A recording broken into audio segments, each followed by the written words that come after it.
Halo, selamat datang di Kongko United TV. Minggu ini nggak ada bola ya, Liga Inggris adanya international match ya, kualifikasi ke Piala Dunia. Jadi Liga Inggris di stop dulu sampai minggu depan ya. Jadi gue mau menggunakan kesempatan ini untuk ngomongin tentang masalah-masalah yang ada di di Manchester United ya di musim ini. Kenapa? Karena ya kita tahu lah di international break terakhir kita di Desember kalau nggak salah kan, dan itu posisi kita cukup bagus. Walaupun kita keluar dari Champions League tapi kita posisi 2 waktu itu, dan bahkan kita di Januari sempat masuk ke posisi 1 ya kan untuk 2 atau 3 minggu. Ya setelah itu kita udah selesai lah gitu lah musimnya. Jadi menurut gue sih penting banget untuk ngebahas masalah-masalah apa aja sih yang ada di Manchester United ya. Masalah nomor satu yang pertama adalah tim kita ini nggak diperkuat sama sekali ya, melalui transfer-transferan yang baru nggak ada yang memperkuat tim kita ya. Cavani, Alex Telles, Diallo, PLST dan ataupun juga Van de Beek itu nggak memperkuat tim kita. Bahkan tim inti kita tuh masih sama aja kayak musim lalu ya. Oke lah Cavani lumayan bagus ya, tapi dia nggak konsisten. Kenapa dia nggak konsisten? Kan dia sering cedera. Biasanya Cavani kalau gue lihat setelah cedera itu nggak perform ya, sampai 2 atau 3 pertandingan baru dia mulai ngegolin. Ya Alex Telles pun juga sama ya, dia dibeli untuk backup Luke Shaw ya kan, dan tapi secara secara permainan masih belum klik lah gitu loh di Manchester United ya. Ya Diallo, Pelestri jelas itu untuk masa depan, dan Van de Beek yang nggak tahu lah nasibnya gimana tuh orang. Menurut gue sih dia bakal cabut lah kalau kayak begini terus. Cuman intinya adalah tim kita musim ini tuh nggak beda, nggak ya sama aja kayak tim musim lalu gitu loh. Yang sementara kita punya kompetitor itu di backing semua ya kan, melalui transferan. Chelsea jangan ditanya ya, udah setengah setengah tim dia baru semua kali, benar nggak? Arsenal ada Thomas Partey, ada Gabriel ya kan. William gue nggak hitung ya, karena menurut gue sih dia nggak udah selesai lah masanya. Bahkan Arteta pun masih didukung ya, posisi 10 Januari kemarin datangin Odegaard, benar nggak? Jadi Arsenal pun didukung, bahkan Liverpool pun didukung, masukin Thiago, benar nggak? Diogo Jota. Ya oke, Thiago masih adaptasi, tapi Thiago itu pemain berkualitas, ya pemain sangat berkualitas dia. Siapa lagi? Manchester City jangan tanya, yang akan datengin Ruben Dias yang paling penting, benar nggak? Ruben Dias tuh menurut gue udah 11-12 sama Van Dijk. Mungkin mungkin secara fisik masih kalah sama Van Dijk, tapi dia secara intelijensi menurut gue sih semua lebih bagus dari Maguire ya, kecuali bola atas. Siapa lagi? Coba komentar. Tottenham Hotspur, bahkan Tottenham Hotspur pun nambah pemain untuk memperkuat tim. Ya, Gareth Bale, ya kan? Um, Reguilon, Sergio Reguilon, sama terakhir Jobberg ya kalau salah. Jadi mereka semua nih tim kompetitor kita, tim Big Six itu menambah pemain untuk memperkuat tim. Kita doang enggak. Kita beli pemain untuk cadangan. Cadangannya itu juga yang bukan bisa masuk first team kecuali Cavani. Ya, mungkin Alex Telles masih bisa juga, tapi yang lain sisanya itu menurut gue sih ya nggak berat itu loh, benar nggak. Jadi ini masalah nomor satu di Manchester United musim ini adalah transferan kita sangat buruk, jadi tidak memperkuat tim sama sekali ya, sama sekali nggak memperkuat tim. Padahal kompetitor kita Big Six yang lain ya musim ini jauh lebih kuat daripada musim lalu ya. Selanjutnya masalah kedua, kita punya pemain itu banyak yang menurut gue sih mereka pemain bagus, tapi bukan levelnya Manchester United ya, bukan, sama sekali bukan ya. Contohnya McTominay, Fred ya. Kalau di dalam segi ini gue mau tambahin juga Matic ya. Kita ini pilihan holding midfield kita terbaik nih, McTominay, Fred, di luar Paul Pogba ya. Kalau Paul Pogba cedera udah selesai ya. Bahkan kita bisa lihat awal musim Paul Pogba baru selesai COVID, baru kena COVID, nggak bisa main, match fitnya tuh jelek sekali gitu loh, nggak perform. Kita harus ngandelin McTominay, Fred. Ya ini yang kenapa orang bisa bilang ataupun ya Jayusman bilang, oh nih Olema nggak miskin taktik, jarak terlalu jauh antar pemainnya. Jarak antar pemain terlalu jauh lah. Ini dua orang nggak bisa ngalirin bola ke striker kita, nggak bisa menyalirin bola ke attacker kita. Ya, kalau ada Paul Pogba masih lebih mending, lebih kuat. Tapi ini dua orang ini menurut gue sih nggak bisa gitu, sama sekali nggak bisa ya. Jelas kalau gue suruh pilih, gue lebih milih McTominay ya, karena McTominay masih muda dan dia cukup ya secara fisik kuat. Ya, Fred terlalu banyak blunder, terlalu ya kita cuma ngandelin energinya Fred doang gitu. Menurut gue itu kita nggak bisa kayak begitu ya, nggak bisa sama sekali. Ya jelas Matic udah tua. Ya jadi ini problem utama kita. Problem kedua juga ini banyak pemain-pemain yang menurut gue sih pemain bagus, tapi nggak, menurut gue sih belum layak untuk masuk main sebagai first team di Manchester United ya. Kalau ibaratnya kayak Lingard lah, bener nggak, Lingard di West Ham bagus, tapi balik ke Manchester United dia mau mana bisa geser, Bruno Fernandes, ya.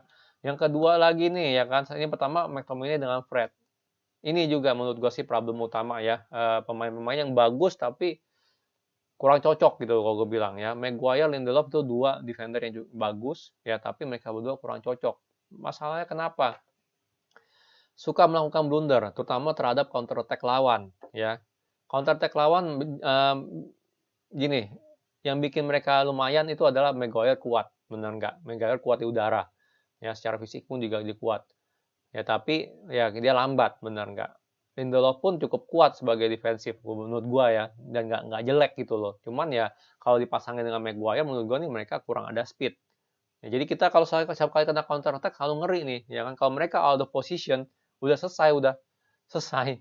Ya kan, yang ngandelin De Gea doang atau kiper kita doang untuk melakukan penyelamatan. Jadi menurut gua kita perlu benar-benar ini nantilah ya, benar nggak di Juni ini semoga kita bisa membeli center back baru yang cukup kuat ya, yang gesit gitu loh ya kan. Jadi kita kalau ngadepin counter attack santai gitu, benar nggak terlalu deg-degan. Ya ini kalau dua orang ini yang main kena counter attack tuh gue ngeri deh, jujur aja deh, selalu ngeri ya, apalagi counter attack yang gesit ya. Yang ketiga juga ada nih.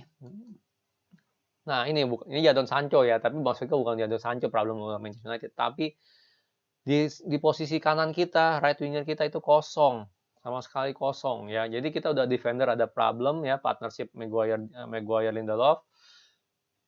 Holding midfield ada problem kalau nggak ada Pogba, kalau Pogba nggak perform ya McTominay, Fred itu benar-benar kualitasnya jauh banget ya sama Pogba ya. Dan yang ketiga ini right winger kita kosong, posisi right winger tuh kita nggak ada ya. Kita maksain siapa sih? Greenwood lah, James lah, Rashford lah main di kanan. Ya kan, dimana itu bukan posisi natural dia. Ya James, jujur aja kalau seingat gue dia dibeli dari siapa ya, Swansea atau apa ya. Tapi sebelumnya itu dia dimain di Swansea, anggap aja itu dia tuh main di sebelah kiri, bukan di sebelah kanan. Cuma kita paksain dia main di kanan. Rashford dipaksain main di kanan karena kita mau Martial dimain di kiri gitu kan. Jadi bener-bener kayak nutup lubang gitu loh, nutup lubang tapi gali lubang juga karena itu nggak cocok gitu loh. Rashford nggak terlalu cocok main di kanan. James lagi belajar tapi tetap aja belum cocok, ya kan? Jadi kanan kita ini benar-benar bolong. Greenwood jelas, kalau menurut gue sih semakin lama gue lihat Greenwood, gue lebih suka dia main sebagai number 9. Ya, sebagai nomor striker tuh kalau gue rasa dia lebih cocok. Nah, jadi kita 3 posisi itu benar-benar krusial sekali, bolong gitu loh, benar nggak ya? Sangat sama sekali nggak ada benar-benar orang yang tepat untuk main di 3 posisi itu sekarang ini. Ya, apalagi right winger benar-benar kosong, ya. Jadi gitu ya, benar-benar kita punya tim menurut gue sih belum komplit lah gara-gara ini ya. Yang terakhir nih, problem di musim ini. Nah, 3 orang ini nih ya, nggak problem sih, tapi musim lalu 3 orang ini benar-benar tuh benar-benar tajam banget lah, benar nggak? Benar-benar nih gol nih dari 3 mereka doang gitu loh, ya kan. Oke ada Bruno juga, tapi subur banget nih mereka bertiga musim lalu, ya kan. Greenwood juga yang kita lihat, wah nih wonderkid, ya kan. Finishingnya gila, mainnya kayak Van Persie, ya kan.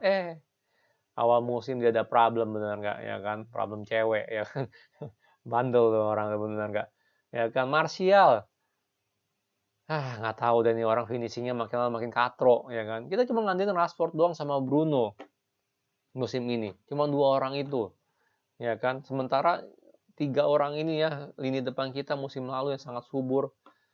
Kalau nggak salah mereka bertiga nyetak 50 gol loh. Kalau nggak salah loh musim lalu, ya kan. Musim ini kita cuma ngandelin Rashford doang, bener nggak. Jadi ini juga masalah gitu, bener nggak ya. Masalah. Untung Cavani bisa cover sedikit-sedikit, bener nggak ya kan. Tapi tetap aja kita punya lini depan kita nih lagi nggak perform, jujur aja sih ya kan. Bahkan Rashford sama Bruno pun akhir-akhir ini lagi nggak perform ya kan. Dia sampai Desember main bagus, setelah itu mungkin kecapean, mungkin jenuh juga, itu udah mulai nggak perform sekarang ya. Kita bisa lihat lah nominasi Player of the Month bulan ini nggak ada Bruno, nggak ada Rashford ya kan. Apa Lindelof, siapa ya, Lindelof, Henderson, satu lagi sama Luke Shaw, defender semua ya. Jadi ini sangat penting gitu loh. Kalau kita punya lini depan nggak bisa ngegolin, cuma ngandelin Rashford ya susah, ya kan. Kalau Martial lagi lagi katro begitu ya kan, Greenwood juga lagi katro, ya mau ngomong apa, kita nggak bisa ngandelin Rashford doang. Ya menurut gua jadi ini sangat penting ya, bukan berarti kita harus ganti Greenwood ataupun ya Martial atau apalah, tapi Martial sih udah harus cadangan ya. Tapi kita perlu banget lini depan yang bisa ngegolin gitu, yang konsisten gitu loh. Yang konsisten lebih penting lah, karena gue yakin banget Greenwood bisa ngegolin ya, tajam lah gitu loh. Ya kan, tapi konsisten itu penting. Ya ibaratnya kayak lini depannya Liverpool lah sekarang, benar nggak, si Theo Firmansyah kan lagi benar-benar nggak perform juga tuh mereka bertiga. Ini pun juga sama kayak kita. Cuma Rashford doang yang perform. Itu pun akhir-akhir ini udah nggak kelihatan, bahkan cedera sekarang. Ya ini penting banget. Yang menurut gue sih tiga faktor ini ya, ya sebenarnya total 5 lah, tapi kan satu jelas transferan yang gagal total. Pemain-pemain yang menurut gue sih di ya, posisi kita banyak yang bolong lah, benar nggak diisi dengan pemain-pemain yang bagus, tapi belum layak banget gitu loh untuk benar-benar jadi pemain inti lah, kalau gue bilang sih ya. Terutama yang McFred lah, benar McTominay Fred, itu menurut gue perlu Paul Pogba ya kan. Maguire, Lindelof, menurut gue sih mereka perlu defender yang gesit ya, yang kuat gitu loh, benar nggak. Dan juga kanan, kita nggak ada pemain kanan gitu loh ya. Semoga aja Amad Diallo sama Pellistri musim depan udah bisa gitu loh main lagi. Tapi dari tiga itu kan benar nggak. Jadi sama yang terakhir ya gini, kita punya 3M ya kan, Marcus Rashford, Mason Greenwood sama Anthony Martial itu nggak perform. Jadi menurut gue tiga faktor ini sangat sangat krusial banget ya. Kenapa kita nggak konsisten musim ini ya, sama sekali nggak konsisten. Itu kenapa ya. Jujur kalau gue lihat Ole sampai sekarang ini, walaupun dia nggak berpengalaman, walaupun banyak tactical problem juga dari dia ya, jarak antar pemain menurut gue sih gue nggak setuju ya kalau terlalu jauh ya. Kadang memang kelihatannya terlalu jauh, tapi kalau kita analisa ulang itu gara-gara McFred menurut gue ya, karena dia nggak bisa ngalirin bola. Tapi menurut gue dari tactical pun juga kadang ada permasalahan sedikit, dia sedikit terlalu wide ya, terlalu lebar mainnya.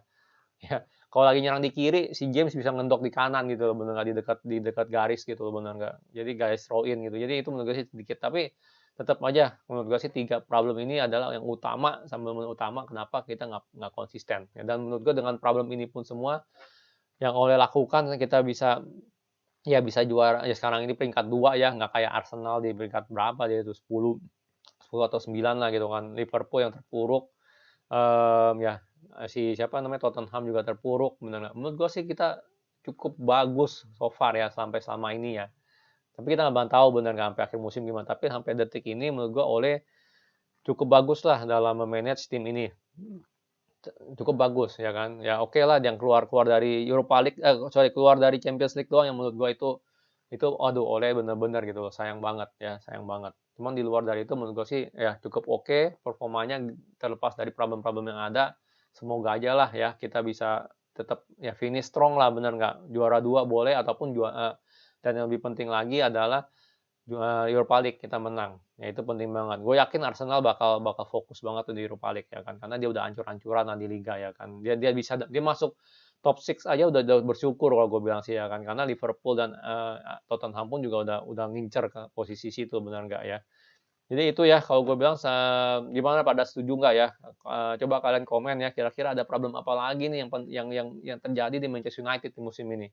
Ya di luar dari yang gue udah ngomongin ya, atau kalian setuju nggak gitu sama pendapat gue ya soal problem-problem di Manchester United. Oke, sekian video dari gue. Kalau suka jangan lupa like, subscribe, and thank you for watching.